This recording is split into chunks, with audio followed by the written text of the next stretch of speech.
everybody, it's time for another Cygnus Destroyer viewer request. This is for Intimidation on YouTube, who suggested that I review a Mario game for the release of Super Mario Maker.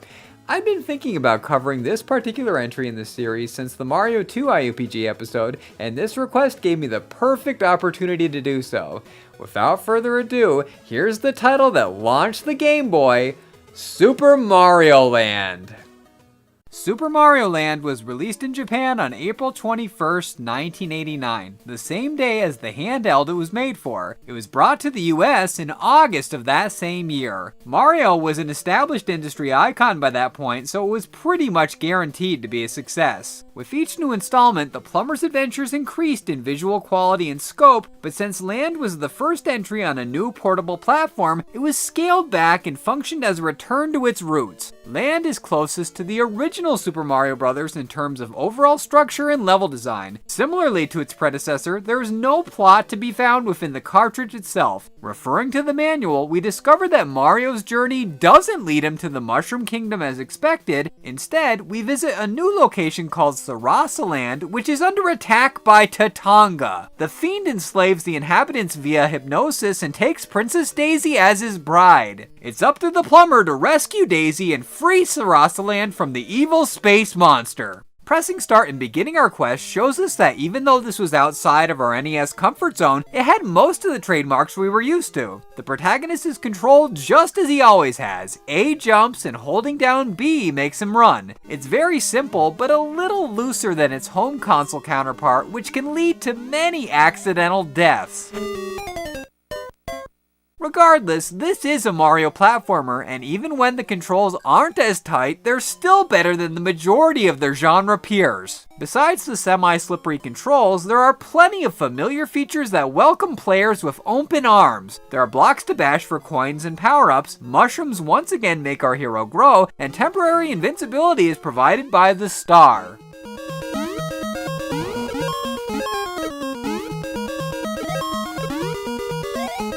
There are enemies that are reminiscent of the typical Goombas and Koopas, albeit with different names, and pressing down on certain pipes will bring the plumber to underground sections for extra coins. Some changes were obviously going to be made, but none of them affected the overall enjoyment factor. For example, the 1-Up mushroom of the NES was changed to a 1-Up heart due to the Game Boy's limited color palette. A flower item was carried over to Land, but instead of the Fireball ability, it provided what the manual refers to as the Super Ball. The Super Ball bounces around the screen and collects coins in hard-to-reach spots. This bounce can also make eliminating enemies a headache, so it's ultimately not as handy as the Fire Flower. Fortunately, the standard stomp is effective as ever at dealing with these pests, so if all else fails, rely on that. Continuing the tradition set by the initial installments, Super Mario Land is comprised of worlds divided into stages. Whereas the original had 8 castles, Land has the 4 kingdoms as mentioned in the manual. Instead of the flagpole at the end of each section, there are 2 exit paths. The bottom proceeds to the next area, but going up top results in a bonus round. The objective is simple. There are 4 lanes, each containing a reward such as extra lives or a Super Ball flower. A ladder rapidly shifts up and down the tiers and it will remain in motion until the A button is pressed. Once this happens, the protagonist will collect his goodies and move on to the next segment.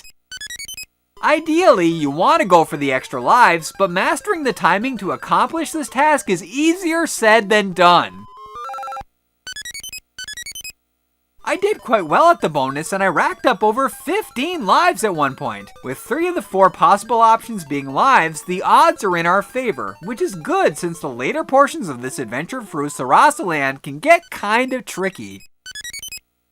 On that topic, as mentioned previously, our hero ventures through the 4 kingdoms and he encounters foes that are unique to this title, including spiders, Easter Island statues, and a robot that attacks with its detachable noggin. As per usual with the early Mario titles, the final part of each world brings on a boss battle. Bowser is not surprisingly MIA, so he's replaced in 1-3 by King Torumesu, a fire-spewing sphinx. The strategy for defeating him is the same as Bowser: run under or jump over him and hit the switch to blow him up.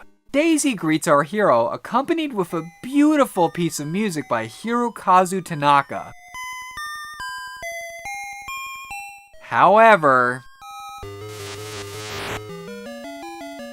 Yes, it was an imposter. I guess that Gunpei Yokoi had to include his own version of "Your princess is in another castle," and this repeats after the subsequent battles. World 2 is aquatic themed, and this is where the Game Boy title shines brightest. After completing 2-2, Mario enters the water, but not for a swim. No, he pilots a small submarine and blasts his way through the fish and obstacles ahead of him. This is really cool, and I don't know why this had never been attempted before. As a warning though, this segment is an auto-scroller, so if the debris isn't cleared out quickly enough, we could have a plumber pancake on our hands. 2-3 concludes with the seahorse-esque Dragonza Masu, another boss that spews fire everywhere. Dragonza Masu is easy, just avoid the projectiles and blast it when an opening presents itself. World 3 can be summed up by the two S's, spiders and spikes. The former can be passed by swiftly, but the latter are deadly to the touch, hence why the rolling boulders are introduced. The boulders are, coincidentally enough, the key to progressing past the 3-3 bust Hioihoi, who constantly tosses them to prevent us from reaching the goal. Little does he realize that he's providing the means to ensure his demise.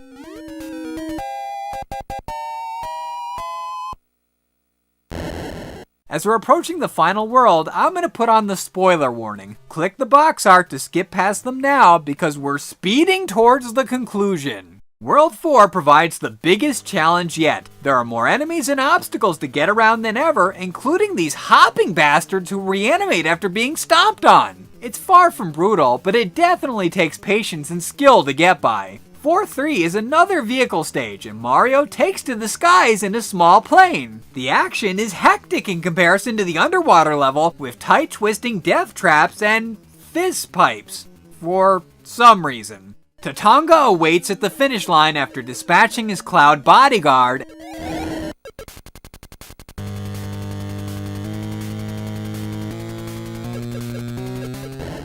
and honestly, he's a wimp. His pattern is extremely simple. Just avoid his spread attack and spam the B button and...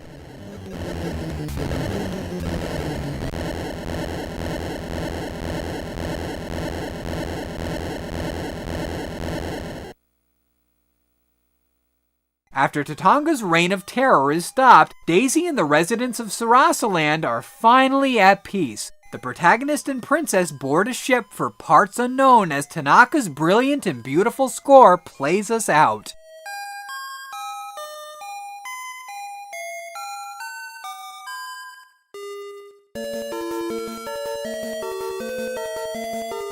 It's the perfect way to cap off a fantastic portable experience.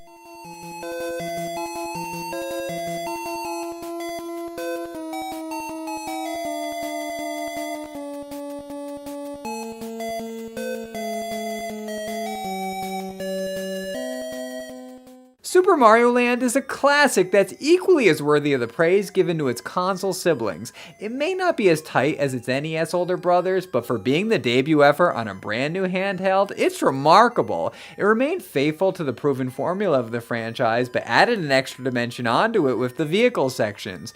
Land paved the way for sequels such as the amazing 6 Golden Coins, which was comparable in scale to the aforementioned NES masterpieces. In spite of its size, this tiny gem left a huge impact on the series, and I consider it to be essential for retro fans of all ages.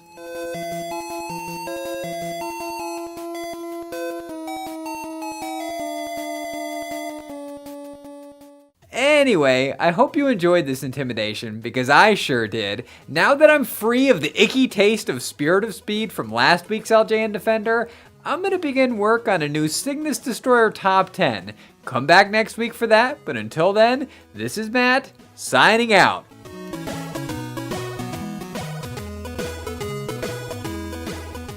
Thanks for watching, everyone. Like I said before, come back next week for a new Cygnus Destroyer Top 10, but until then, you can check out these videos on the screen right now. On the upper left-hand corner, that is last week's LJN Defender on Spirit of Speed 1937. Like I was saying previously in this video, that game is just... oh, that game. I think that says exactly what I think about that game, so check it out anyway, but, you know, that kind of gives away the surprise. It's a good video. The game, I can't say the same thing about the game, but check it out anyway. On the upper right-hand corner, that is, fittingly enough, since this is a Mario game, how about the Innocent Until Proven Guilty on Super Mario Bros. 2? A game that some people consider to not be a true Mario game. So I figured that it was my duty to take it to court to determine once and for all if it really is a Mario game. Check it out. It's a great video. Really fun. I had a lot of fun making it. So check it out. On the bottom left-hand corner, this is something different, something I haven't done yet.